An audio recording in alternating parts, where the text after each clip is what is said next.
মাত্র 4টা ডিম দিয়ে আমি এত মজাদার একটা কেক তৈরি করেছি আপনাদের সামনে। আর আমার কেকগুলো নাকি 200-300 টাকার হওয়ার পর জানি অনেক বাজে, কেননা দাম যত কম হবে কেক তত বাজে হবে। তো আজকে আমি আপনাদের চোখের সামনে সেই প্রমাণটা করে দিচ্ছি। ফার্স্টে হচ্ছে আমি দেখেন 4টা ডিমের সাদা অংশকে সুন্দর করে ফোম করে নিয়েছি। অ্যান্ড দেন এটার সাথে চিনি মিক্স করছি। 1-1.5 কাপ পরিমাণে আমি চিনি মিক্স করব, অল্প অল্প করে চিনিটাকে মিক্স করতেছি। আর হচ্ছে গিয়ে ফোম তৈরি করছি। দেখেন আমার পুরো বাটিটা ভরে গিয়েছে। অ্যান্ড দেন দেখতে পাচ্ছেন ফোমটা কত সুন্দর হয়ে গিয়েছে আমার। এবার আমি আরও আধা কাপ চিনি ইউজ করছি। মোট 1.5 কাপ পরিমাণে আমি চিনি দিয়ে কিন্তু এই বার্থডে কেকটা তৈরি করব।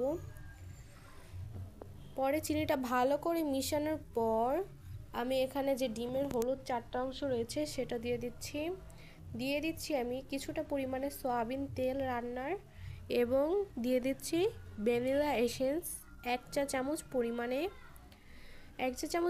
ভ্যানিলা এসেন্স দিলে এটা মানে টেস্টটা প্রচুর পরিমাণে ভালো আসে, খেতে অনেক মজা লাগে, একবারে পুরো বেকারির স্বাদে।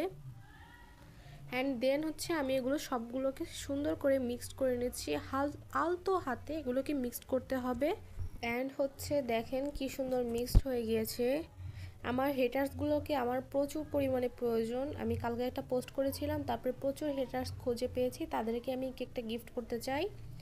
তো পরবর্তীতে দেখতে পাচ্ছেন আমি এটা চালনির সাহায্যে বেকিং পাউডার 3 চা চামচ দিয়ে তারপরে হচ্ছে এটাকে সুন্দর করে চালনি দিয়ে চেলে নিচ্ছি। অ্যান্ড হচ্ছে আমি এখানে আধা কাপ পরিমাণে ময়দা দিয়ে এটাকে সুন্দর করে মিশিয়ে নিচ্ছি আলতো হাতে। বেশি মিশাতে যাবেন না কিন্তু, তাহলে ফোমটা নষ্ট হয়ে যেতে পারে।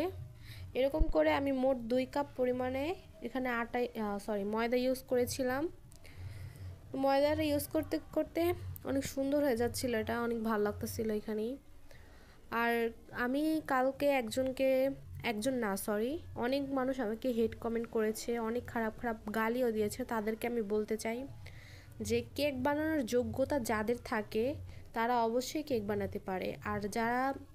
আর আপনারা কখনো কেক বানাতে পারেন না এটা আমি জানি, শুধু হেট কমেন্টস করতে পারেন আর কিছুই না।